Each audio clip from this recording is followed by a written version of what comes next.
This is SMNI News Channel. Truth that matters.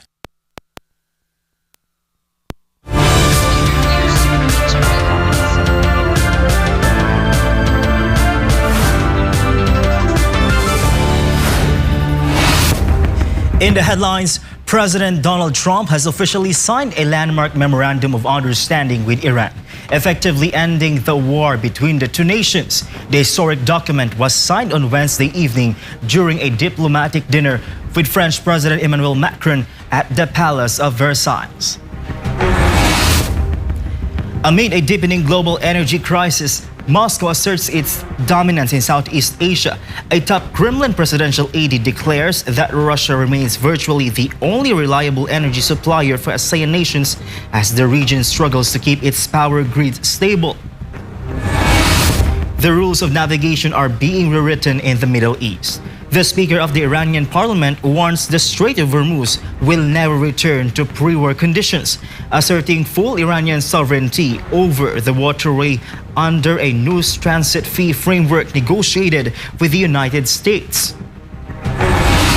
A significant breakthrough in international anti-cybercrime operations. Chinese police have major telecom fraud syndicate from Cambodia, signaling tightening cross-border law enforcement cooperation across Southeast Asia. Back at home, the Senate Majority Bloc moves to establish the ground rules for a historic trial. Senators have officially endorsed veteran lawmaker Senator Cheese Escudero to be elected as the presiding officer when the chamber officially convenes to try the impeachment case against Vice President Sara Duterte.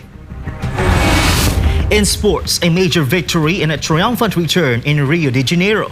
Team USA has claimed the women's team title at the Pan American Gymnastics Championships, holding off the host nation on a night that featured the long-awaited competitive return of Brazilian Olympic icon Rebecca Andrade. And South Korea locks down another global phenomenon. The gripping new school action thriller Teach You a Lesson dominates the global Netflix charts for a second consecutive week, cementing its status as the platform's latest international juggernaut. I'm Prince Tripoli. Newsline World starts now.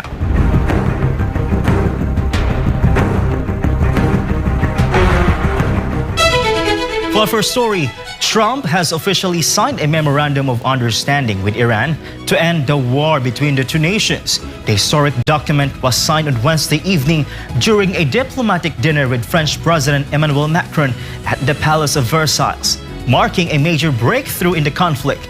Carlo de la Peña reports.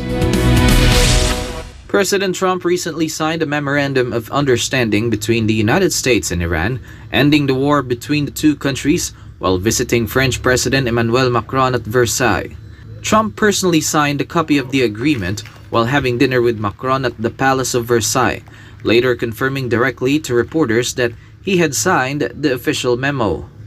Iranian state media reports that the agreement was signed at the highest level of both governments, with Iranian Foreign Ministry spokesperson Ismail Baghei stating that the document carries the signatures of both Trump and Iranian President Masoud Pezeshkian. With the text now validated by both heads of state, international attention shifts toward the immediate implementation phases of the accord. اگر بخوایم اصل متن رو در نظر بگیریم، خب از الان به محض امضا شروع میشه، از امروز شروع میشه. خب طرفین میتونن بگن که خب از جمعه اگر قرار باشد جلسه تشکیل بشه که عرض کردم خب داره روش بحث میشه. جلسه جمعه قطعی بود تا یکی دو ساعت قبل، ولی بعد که تصمیم بر این شد رؤسای جمهور دو کشور این رو امضا بکنن، قاعدتاً در مورد اون تصمیم هم باید مجدداً تأمل بشه. ولی از لحاظ متن به محض امضا فاز بعدی شروع میشه. میتونن توافق بکنن که این فاز بعدی حالا از روز جمعه باشه، ولی طبق متن فکر میکنم همه چیز روشن هست. International mediators involved in the peace process have quickly moved to outline the immediate operational steps mandated by the text. Pakistani Prime Minister Shehbaz Sharif confirmed the signing in an official post on the social platform X. Sharif stated that the agreement shall enter into force with immediate effect, and as the first step, the Islamic Republic of Iran will instantly reopen the Strait of Hormuz while the United States of America will immediately lift its naval blockade.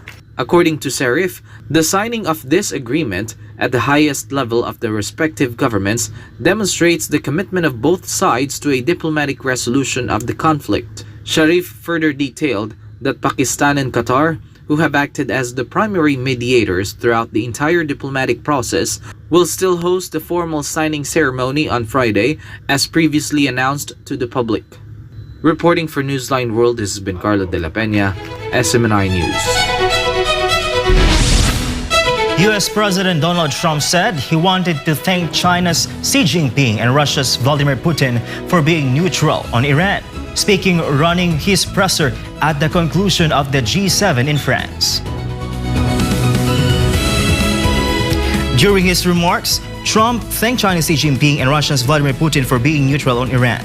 Trump acknowledged potential public criticism over his remarks before explaining the strategic context behind its comments. President Xi, I was with him, and he stayed neutral, totally neutral, and I appreciate it. And I want to thank Vladimir Putin. He was very neutral. They could have made it much more difficult for us. You know, somebody would say, oh, that's terrible. He's thanking President Xi of China. Well, let me tell you, I had a long talk with him. You know, they have shoulder weapons to knock down airplanes. That it's not like the real deal, but they're accurate. They're fairly accurate. I said, I would really appreciate you're not giving or selling any of that stuff to Iran. And you know what? For the most part, he didn't. So I just want to thank them because they made it a lot better. Meanwhile, the Strait of Hormuz will not return to its pre-war conditions. An Iranian parliament speaker stated that Iran retains full sovereignty over the strategic waterway and will charge transit vessels for services under a new framework agreement with the United States. Joy Tabanao for the details. Iran is establishing a new operational status quo across one of the world's most critical maritime checkpoints. Iranian Parliament Speaker Mohammad Baghir Ghalibaf said on Wednesday that the Strait of Hormuz will not return to the pre-war conditions. Iran's semi-official Tasnim news agency reported. The speaker emphasized that Iran has the right to exercise sovereignty over the strategic waterway, and of course the country will charge ships for services. On Monday, Iran's foreign ministry said that the country would charge maritime service fees rather than levy tolls on ships transiting the Strait of Hormuz under a framework agreement with the United States. As these new guidelines take effect, commercial energy shipments have already commenced movement through the shipping lanes. 3 Iranian tankers carrying 5 million barrels of oil have sailed through the strait, according to Iran's state-run TV and other media outlets on Wednesday. This has been Joy Tabanao, your global citizen correspondent reporting for Newsline World. Up next, a significant breakthrough in international anti-cybercrime operations. Chinese police have successfully repatriated a key mastermind of a major telecom fraud syndicate from Cambodia, signaling tightening cross-border law enforcement cooperation across Southeast Asia. Amid a deepening global energy crisis, Moscow asserts its dominance in Southeast Asia. A top Kremlin presidential aide declares that Russia remains virtually the only reliable energy supplier for ASEAN nations as the region struggles to keep its power grids more stable. More news when Newsline World returns.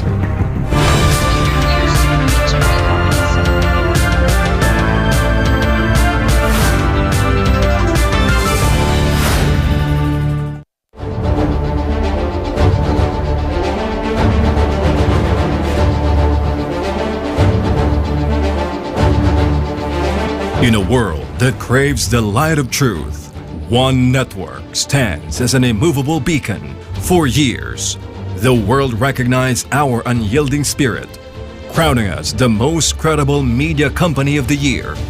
We crossed oceans to become Asia's most trusted and valued international news team, and stood defiant as the most outstanding independent Philippine media. Now, in the year 2026, we still face the howling winds of challenges. They bend the law, trying to make us silent. They spread fear to make the industry turn away. But they have forgotten one absolute truth. SMNI is not built on the fleeting praise of fearful men. We are built in trust. Whether the recognition echoes loudly in the grand halls or sits silently in the living rooms of millions, our foundation cannot be broken. They can only try to silence us, but they cannot silence the people who know we are still the most trusted and quality news channel of the year. Guiding this unstoppable force is our honorary chairman of SMNI, Pastor Apollo C. Kibuloy. The mandate of SMNI for nation building. It is always for nation building. He is not merely a leader. He is a celebrated spiritual leader with strong advocacy for peace and nation builder of the year, hailed globally as a humanitarian pastor of the year, and the most influential and powerful man of the decade. Through every storm, he stands as the King of Peace, championing sustainability and pushing for a unified nation when the world needs it most. Let the shadows try to fall, let the establishment tremble. We are the certified most sustainable and reliable news channel. We are the pulse of the nation. We are the shield of the innocent. The truth is our armor, the people our strength. We are SMNI, and our legacy is the truth. Kapag hindi yan ibinalita ng SMNI, hindi yan totoo. Sa SMNI lang ako nanonood at nag-aabang ng balita. Matanda na ako. Isa lang ang pinagkakatiwalaan ko. SMNI. Hello, ate kuya. Ano po channel ang pinapanood niyo po sa balita? Ako siguradong SMNI. Kasi kung sino yung pinagkatiwalaan ng Duterte, doon kami. Yes! Sir, nakapalo po. Ayan po. SMNI. Wow. Bakit SMNI? SMNI kasi legit. Oh, yeah. Okay. No fake news, SMNI. Ngayon po bilang isang OFW at bilang isang Pilipino, in-encourage ko nga yung mga kababayan ko na manood na lang tayo ng SMNI dahil patas ang balita at may puso at malasakit para sa sitwasyon natin sa bansang Pilipinas. Para sa akin, kung ako sa inyo, tumutok kayo sa SMNI dahil dyan lang po tayo makakaasa ng tapat at totoong balita. Anong channel po pinapanood niyo sa balita? SMNI lang po. SMNI lang, wala nang iba. Para sa Diyos at sa Pilipinas, dating mahal.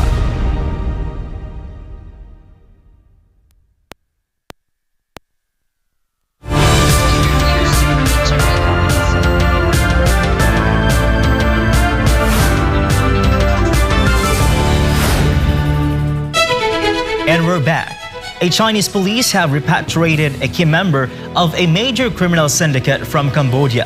China said that the operation underscores growing law enforcement cooperation between the two countries. Virgil Papa reports. Law enforcement cooperation has resulted in the repatriation of a key criminal group member. Liu Ren, a key member of the criminal group headed by gang boss Chen Ju, was escorted back to China from Phnom Penh by a Chinese police task force operating with strong support from Cambodian authorities, according to the ministry. Investigators found that in 2016, Chen directed Liu and others to establish the Jin Bay Group in Cambodia. Once established, they operated multiple online gambling platforms targeting Chinese citizens. According to China's Ministry of Public Security, since 2020, the group has also allegedly operated telecom fraud compounds in Cambodia. These compounds carried out large-scale online telecom scams involving exceptionally huge sums of money. The ministry states that Liu is also suspected of involvement in serious violent crimes, including illegal detention and assault. The suspect has been placed in custody and the investigation is ongoing. This repatriation comes amid intensified law enforcement cooperation this year between China and Cambodia in response to severe situation involving telecom and online fraud crimes targeting Chinese nationals from Cambodia-based operations. The ministry reports that the two sides have jointly cracked down on telecom fraud parks and scam dens while pursuing major financiers and core members of criminal syndicates, greatly reducing the space for such criminal activities. To date, Cambodian authorities have repatriated more than 20,000 telecom fraud suspects to China, along with several suspects linked to homicide cases. This has been Verhil Parba, your Global Citizen correspondent, reporting for Newsline World. President Ferdinand Marcos Jr. has invited Russian President Vladimir Putin to attend the East Asia Summit scheduled to be held in the Philippines this November. The invitation was intended during the bilateral meeting between the two leaders. Creslin Catarong has the details. President Ferdinand Marcos Jr. and Russian President Vladimir Putin reaffirmed their commitment to further strengthen Philippines-Russia relations in the areas of trade, investment, energy, and food security during their bilateral meeting in Kazan, Russia. In his opening statement, President Marcos expressed his gratitude for the warm hospitality extended by the Russian government to the Philippine delegation and the ASEAN member states attending the ASEAN-Russia Commemorative Summit. The president emphasized that the meeting was particularly significant as it coincides with the 50th anniversary of diplomatic relations between the Philippines and Russia. He also commended the initiatives undertaken by the embassies of both countries in commemorating the milestone, including the photo exhibition launched in Moscow last year.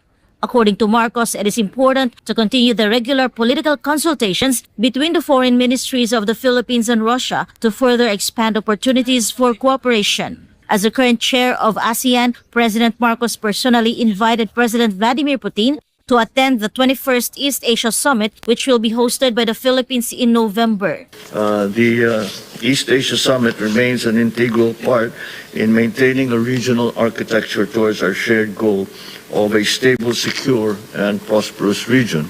On trade and investment, President Marcos also thanked Russia for its support during the fourth meeting of the Joint Commission on Trade and Economic Cooperation, or JCTEC, which was held in Moscow in September last year. While trade relations between the two countries remain stable, the president said there are still many opportunities to explore in order to further strengthen economic ties between the Philippines and Russia.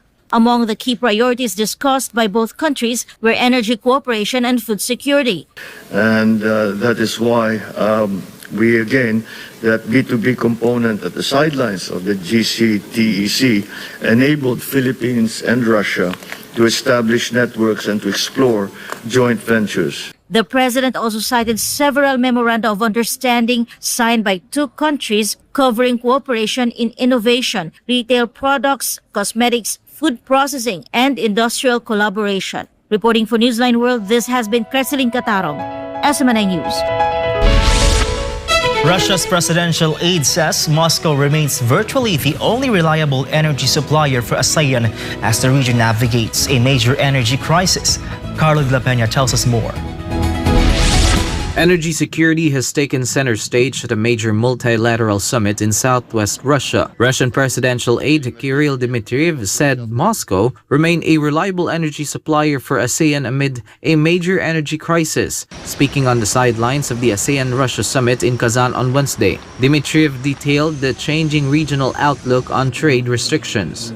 Вы знаете, очень важная встреча завтра, потому что диалог, безусловно, продолжается, и мы видим, что все страны АСЕАН понимают, что санкции не работают, и они особенно стали это понимать, когда у них возникли очень мощные энергетические проблемы, и фактически только Россия может решать энергетические проблемы стран АСЕАН, является надежным энергетическим поставщиком в самое важное, критичное для стран АСЕАН время, где реально сейчас развивается мощнейший энергетический кризис. The presidential aide further stressed that the ASEAN is a very important partner for Russia. Dmitriev provided data on the strengthening relationship. Важный партнер для России – это, во-первых, страны, которые очень быстро растут. Они росли по 4,5% в год последние 10 лет, а в последнем году на 5% был рост. А это очень молодые страны, более 50% населения там менее 30 лет. И, безусловно, это важный торговый партнер для России, и торговый оборот со странами АСЕАН вырос на 60% за последние 10 лет. Россия может многое предложить готовых отходов, поэтому фактически со всеми странами АСЕАН идет активное инвестиционное взаимодействие, и этот саммит, безусловно, поможет это инвестиционное взаимодействие кратно усилить. The high-level Russia-ASEAN summit is taking place from June 17th to the 19th in Kazan. Reporting for Newsline World, this has been Carlo de la Peña, SMNI News. 11 players from the Ateneo de Manila University men's basketball team have appeared before the National Bureau of Investigation. Their appearance is part of the ongoing probe into the deaths of two Ateneo student athletes, Rene Batarbonia and Divine Adeli, who passed away on June 8. Faith Agustin tells us more. Among those who responded to the subpoena from the NBI Homicide Division were Sultan Barua, Grayson Rogers, Kyle Ong, Logan Baltazar, Kiefer Alas, Matthew De Luna, Sam Reyes, Michael Asoro, Travis Roberts, J.M. Leal, and Lebron Nieto. They headed to the NBI headquarters to submit their official statements regarding the incident that claimed the lives of fellow student athletes Rene Baterbonia and Divine Adili. On Tuesday, Ateneo player E.J. Capihe Jr. was the first to appear before investigators. He shared that the team is deeply mourning the loss of their brothers, Divine and Rene, stating they will always remain in their lives and memories. This is all part of a broader NBI investigation to determine if there is criminal liability behind the deaths of Baterbonia and Adili. According to NBI Director Attorney Melvin Matibag, the agency explained the scope of the investigation to the players, assuring them that the process will remain completely fair and professional. Most of the players na nandirito, and pinaliwanag ko naman sa kanila, we are here to seek the truth, and I assure them that it will be handled fairly and professionally. The NBI previously summoned several coaches, officials, and players from Ateneo to serve as witnesses and resource persons for the case. Former Ateneo Blue Eagles head coach Tob Baldwin is expected to face the NBI this Friday, according to Matibag, after failing to attend his scheduled appearance on Tuesday. Meanwhile, Matibag noted that the investigation into the deaths of Baterbonia and Adili is unlikely to wrap up this week, as several personalities are still scheduled to respond to subpoenas through Friday. Director Matibag says they intend to gather all statements first before determining whether a case for homicide or hazing can be established. While the NBI initially targeted to finish the probe this week, the timeline could possibly be extended due to the ongoing hearings. Mukhang hindi kasi until tomorrow and Friday, there are personalities pa na darating. We don't want to set a date at magmadali because ang mas gusto namin kung ano lumabas talaga yung katotohanan dito sa investigation. This has been Faith Agustin, your citizen correspondent, reporting for Newsline World. Trump has officially signed a memorandum of understanding with Iran to end the war between the two nations. The historic document was signed on Wednesday evening during a diplomatic dinner with French President Emmanuel Macron at the Palace of Versailles, marking a major breakthrough in the conflict. Carlo de Peña reports. As the families of the two deceased Ateneo student athletes search for answers, the Department of Justice is systematically identifying who could be held liable for the tragedy in Aurora. In a press conference, Justice Secretary Frederick Vida announced the issuance of an immigration lookout bulletin order against former Ateneo head coach Tab Baldwin, former team manager Christopher Kimpo, and 3 assistant coaches. According to the DOJ, this is not a travel ban, nor is it an indication of guilt. The agency clarifies that the move is strictly intended to monitor the movements of these individuals in case they attempt to leave the country while the investigation is ongoing. Let me emphasize that an ILBO is a monitoring mechanism. It is intended to alert authorities should the subjects attempt to travel abroad while the investigation is ongoing. It is not by itself a restriction on travel nor a finding of liability. Beyond these individual officials, the DOJ is now centering its investigation on Ateneo de Manila University itself. Secretary Vida says they are scrutinizing whether there was a failure in supervision and safety management, given that this was a university-sponsored activity. So tinitingnan po natin. Of course, titingnan kung yung liability Liability ng eskwelahan, liability nung involved, liability nung coach. Sino bang involved dun sa activity? May kapabayaan ba? Meron bang direkta na aksyon? Meron bang active o meron bang pagkukulang sa dapat ay pag-iingat na ginawa niya?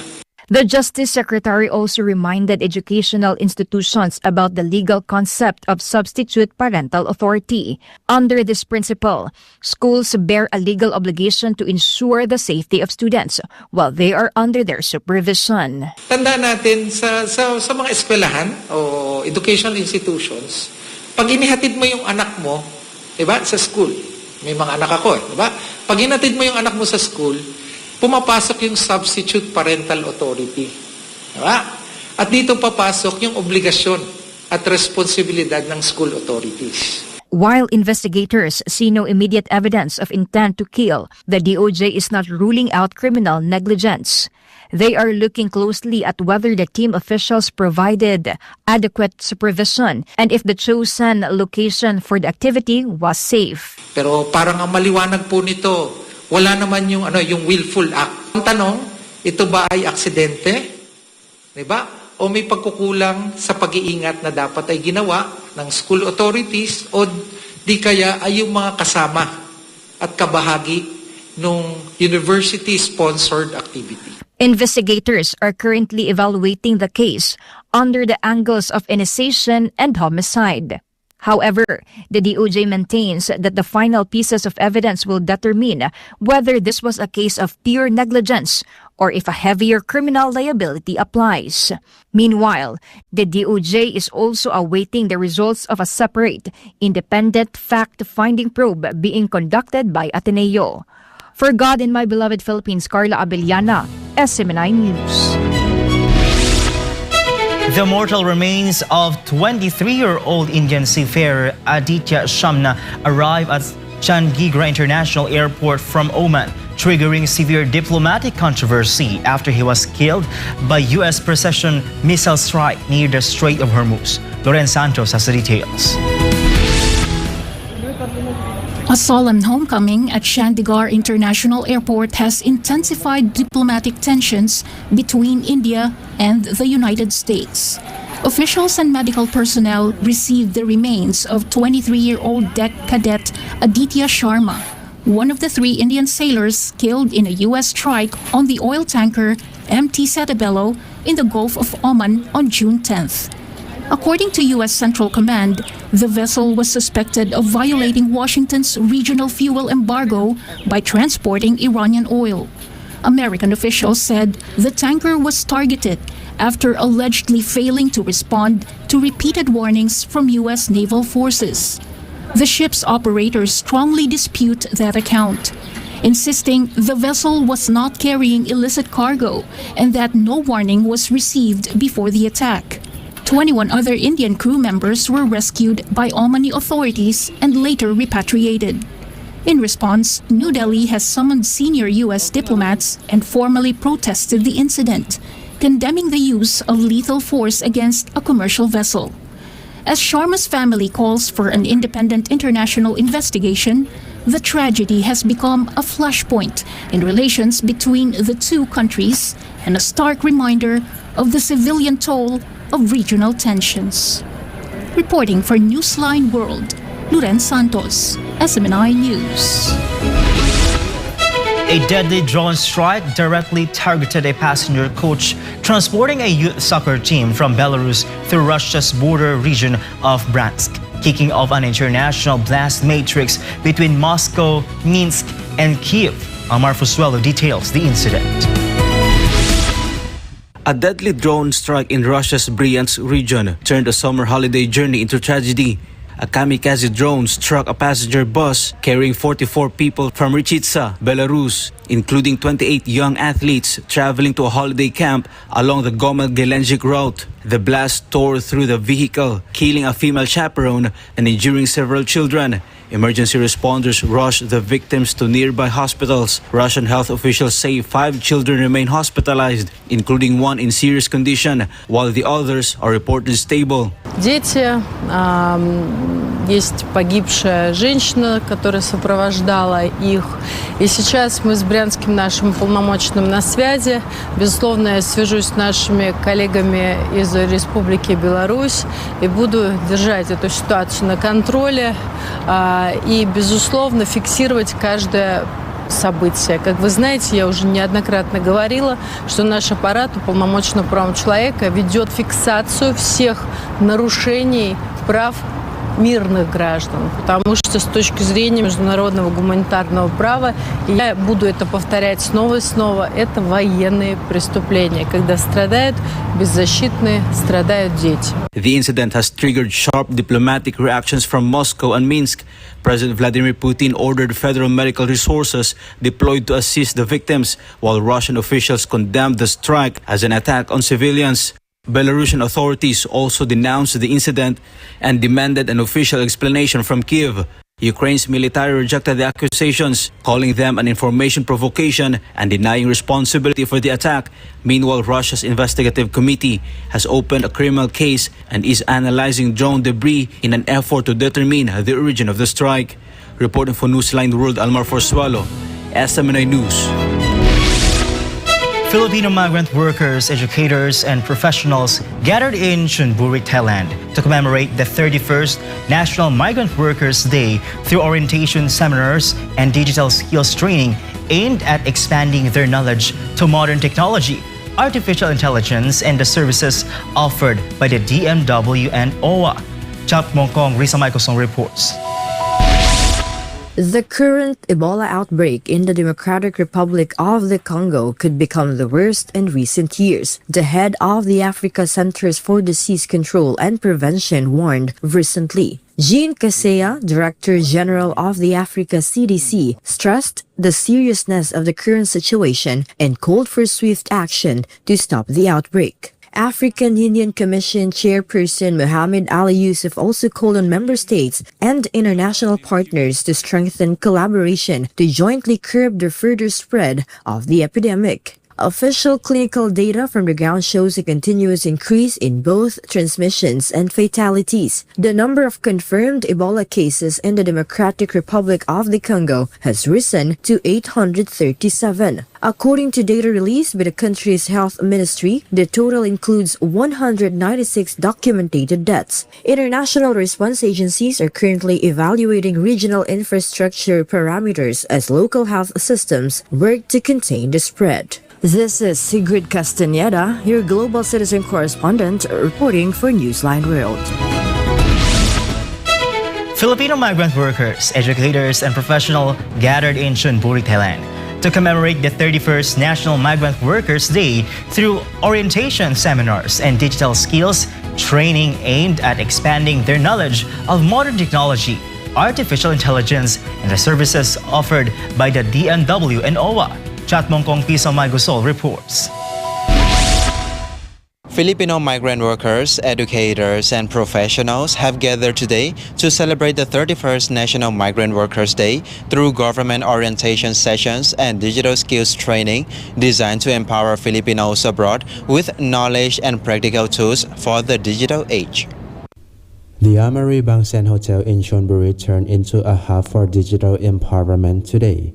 Representatives from the Department of Migrant Workers, the Overseas Workers Welfare Administration, and Filipino community leaders came together to help workers adapt to a fast-changing job market. The event combined critical government orientation sessions with hands-on technical training, giving Filipinos abroad practical tools to succeed in the digital age. If they don't do this kind of thing, they will be left behind. So my goal is, I want all, especially the teachers, the educators, to be able to adapt to this new technology that the world is doing right now. So, and especially for their advancements as well. So I want them to be prepared with in the future. So what inspired us to conduct this digital training for migrant workers in Thailand is that since the world is already technologically advanced, we also need the advancement of the skills of the teachers, especially which can be used for their teaching professions, and at the same time, it's part of their professional and personal development. Meanwhile, a school department head in attendance shared that his primary goal was to better understand the welfare programs offered by the DMW, allowing him to share that vital information with fellow Filipino teachers across Thailand. I want to learn more about the services offered by the DMW Department of Migrant Workers, so I could guide my fellow Filipino teachers. Organizers noted that the majority of participants were Filipino teachers looking to expand their knowledge of digital technology and AI. The goal is to help them become more effective in their classrooms and better guide their students. I want all the teachers to update themselves because their students are more updated. So I also want them, of course, to utilize this event for them, for their knowledge, and then also to guide their students. It's also an advantage for them.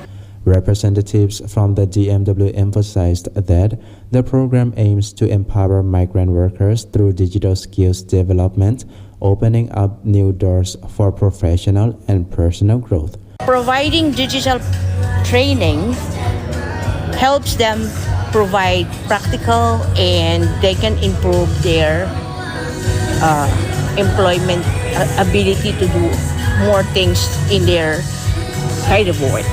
Participants expressed their gratitude for bringing the program directly to Chonburi, making government services highly accessible to OFWs who are unable to travel to Bangkok.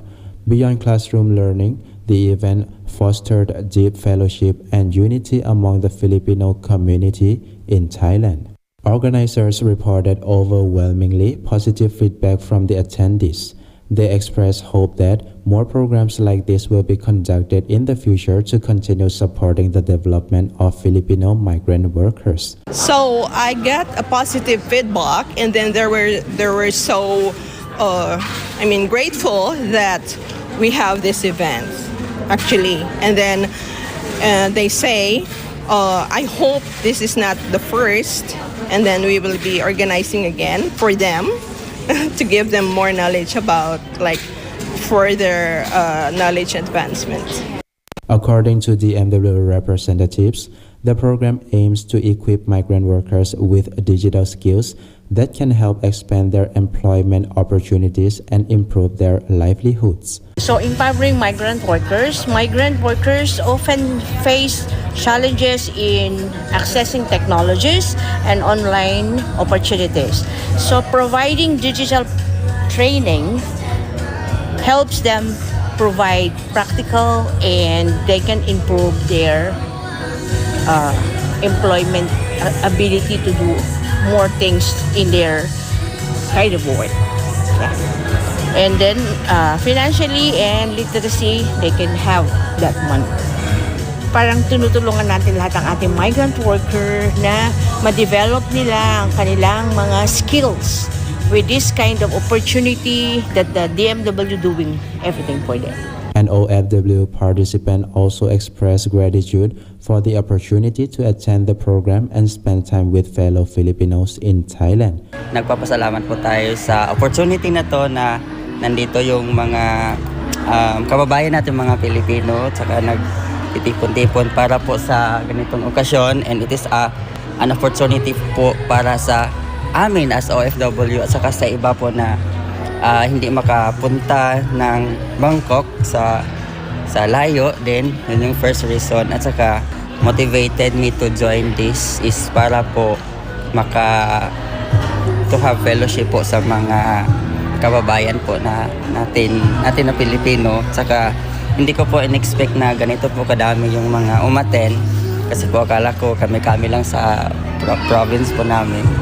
Saka sobrang grateful ko po na nandito po yung mga taga OWA at saka taga DMW po. Thank you po sa opportunity din.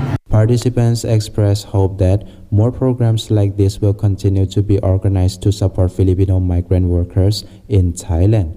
Through initiatives such as this, OFWs are better equipped to face the challenges of the modern world while continuing to contribute to the progress of their families and the Philippines.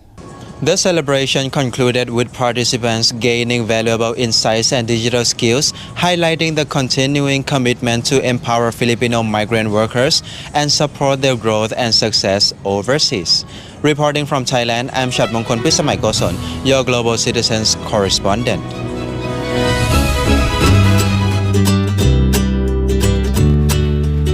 Striking a powerful chord of resilience, a 57-year-old Filipino artist has transformed a local shoreline into a massive canvas, carving a giant sand portrait of football legend Lionel Messi to celebrate the ongoing FIFA World Cup 2026. Stella Maurice has the story. Roderick Papalo Saranza, a former wedding photographer who turned to sand artistry to overcome severe depression after the pandemic crippled his livelihood, has captured global attention by blending traditional hand carving with virtual reality technique to engineer his fleeting masterpieces. Noong una, parang libangan ko lang po itong sun art dito sa gilid ng dagat. Kasi wala na akong trabaho, kaya ginawa ko na lang libangan yon. At pangalawa, medyo nakakatulong din sa katawan ko kasi medyo nung tambay lang ko sa bahay, medyo ang bigat ng pakiramdam ko, ang bigat ng katawan ko. Nang nag-sun art na ko, medyo may naramdaman ako nung medyo lumakas ng katawan ko, ganoon. Dahil siguro nasanay na ako sa init ng araw. From the ground, the shore looks like a chaotic maze of trenches, but aerial views reveal a flawless, high-contrast face of the iconic Argentinian striker. To map out the massive geometry of the shifting sands of Tandag, Saranza utilizes VR goggles to lay the foundational perspective grid. He then meticulously shapes and shades the sand by hand, occasionally launching a drone overhead to review the alignment, fine-tune the proportions, and document the final image before the Pacific tides wash it away completely. Saranza admits that painting on a traditional canvas simply does not excite him the way large-scale sand art does. Kasi kung mga canvas lang, yung painting lang sa bahay, parang walang adventure, parang nakakaboring. Kaya nag-isip ako ng ibang idea kung anong mas maganda, yung kakaiba. Yun, tingin ko itong sun art mas maganda kayo sa sa tingin ko ako lang yatang gumagawa nito. When COVID-19 halted public gatherings years ago, Saranza's photography and videography business collapsed, leaving him in a long battle with isolation and financial despair. Turning to the beach in 2024 for solace and physical rehabilitation, his hobby quickly evolved into an adventurous pursuit of art that a standard household canvas could never offer. Saranza's viral creation, which has already racked up millions of views online, stands as a profound source of pride for his hometown. His journey serves as a powerful inspiration for his fellow residents, especially the youth. Masasabi ko sa kanya kasi nakita ko kanina parang sabi ko naglalaro lang, pero nakita ko yung tunay na ginagawa ni Sir Tata. Talagang nakaka-inspired talaga lalo na sa mga kabataan ngayon. Isang inspirasyon para sa amin at saka proud kami sa kanya, lalo na kami mga Tandaganon. As the FIFA World Cup 2026 kicked off last June and is set to conclude on July 19, Saranza has brought global inspiration to the most anticipated sports event of the year. And while the waves inevitably claim his work within hours, the artist remains unfazed, proving to his community and the world that even the most temporary creations can leave a permanent mark of inspiration. This is your citizen correspondent Stella Maris, SMNI News.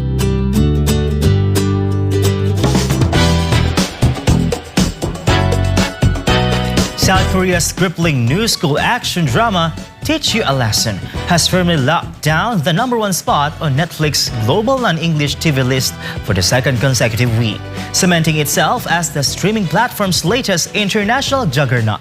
Meanwhile, versatile former child actress David Chase, who touched hearts as the voice of Disney's Hawaiian heroine Lilo, has passed away at the age of 35.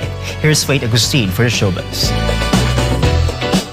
Netflix's Teach You a Lesson is coming up on its global charts. According to the company's data, the 10-part series secured a top position for the week, pulling in a staggering 21.1 million views. Teach You a Lesson didn't just lead the pack, it completely dominated the map as it ranked first in 46 countries and entered the top 10 charts in 91 different markets, including a massive showing in the Philippines.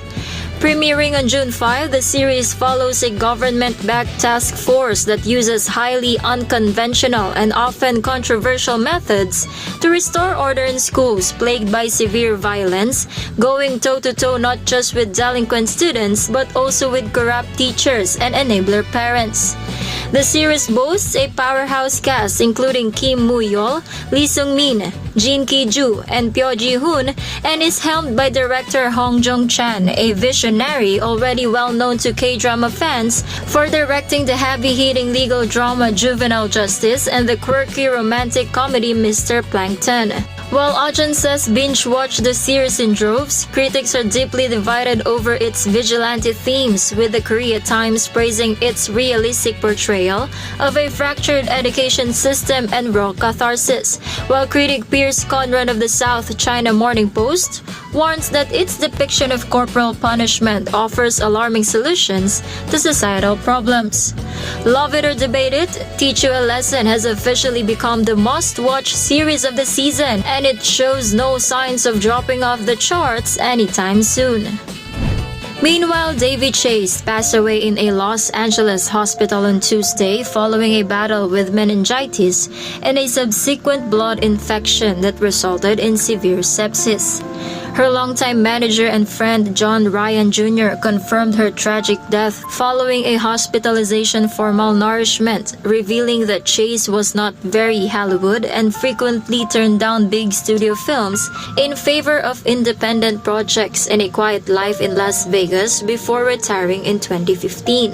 Chase began her entertainment journey at just 4 years old, doing theater and voice-over work in Las Vegas before landing her first major Hollywood gig at age 7 with a small role on the sitcom Sabrina the Teenage Witch. Her major live-action breakthrough arrived in 2001 when she starred as Samantha Darko in the cult classic Donnie Darko, a role she later reprised as the titular character in the 2009 sequel as Darko. In 2002, 11-year-old Davy Chase cemented her place in pop culture history by showcasing extraordinary range, earning an Annie Award for voicing the quirky Lilo in Disney's Lilo and Stitch while simultaneously terrifying audiences, and winning an MTV Movie Award as the iconic television crawling spirit Samara in The Ring.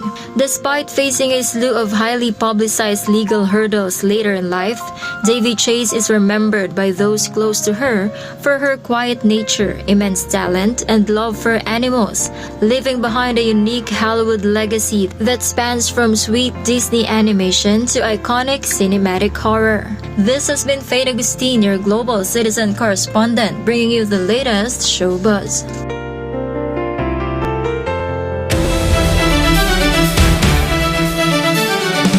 In latest sports updates, Olympic champion Rebecca Andrade made her long-awaited return to competition, while the United States overcame injuries to capture the women's team title at the Pan American Gymnastics Championship in Rio de Janeiro.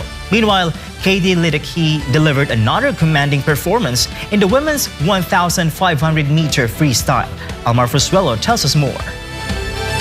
The United States secured the women's team crown with a total score of 161.628 despite losing to gymnasts including reigning U.S. champion Hazley Rivera, Before the competition concluded, host nation Brazil finished second with 157.596, while Canada placed third with 156.997. The top 5 teams, the United States, Brazil, Canada, Argentina, and Mexico, all earned qualification spots for the World Gymnastics Championships in Rotterdam this October. Individually, Charlie Bullock topped the all-around qualification standings with a score of 54.165 in Rivera's absence. The biggest cheers, however, were reserved for Brazil's Rebeca Andrade, who competed for the first time since the Paris 2024 Olympics. The two-time Olympic gold medalist showcased her class on vault, earning the top qualification mark and advancing to the apparatus final. Andrade posted scores of 14.533 and 14.166 on her 2 vaults, finishing with an average of 14.349 to lead the field heading into Sunday's final. Meanwhile, Katie Ledecky led from the start to finish in the women's 1500-meter freestyle, touching the wall in 15 minutes and 34.66 seconds to finish nearly 30 seconds ahead of the field. The most decorated female swimmer in history once again showcased her dominance in the event, producing a performance reminiscent of her early years on the international stage. Olympian Katie Grimes finished second in 16 minutes and 4.20 seconds, while Ganna Georgeson placed third in 16 minutes and 13.87 seconds. On the men's side, rising American swimmer Van Mathias stole the spotlight by setting a new U.S. record in the 50-meter breaststroke. The 25-year-old clocked 26.30 seconds, producing the 5th fastest performance in history in the event. Mathias, who recently earned a place on the United States team for the 2026 Pan-Pacific Championships, continued his remarkable comeback after returning from retirement last season. His record-breaking swim moved him closer to the elusive 26-second barrier. Ledecky reaffirmed her status as the swimmer to beat in the 1500-meter freestyle, while Mathias emerged as one of the event's rising contenders as action continues in Indianapolis. This is Almar Forswallow, bringing you the latest sports news. And before we end, may you be inspired with the words of the sun.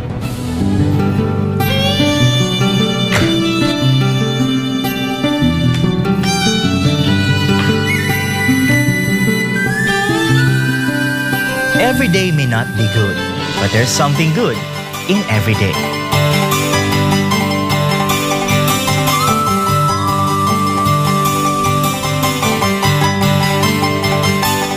And that's all for this edition of Newsline World. For God, my beloved country, the Philippines, I'm Prince Tripoli. Thank you for watching and goodbye.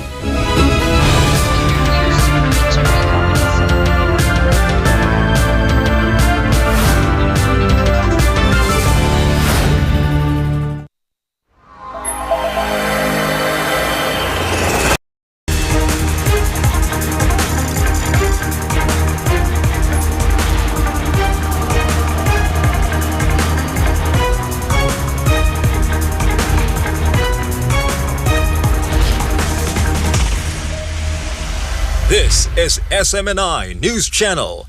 Truth that matters.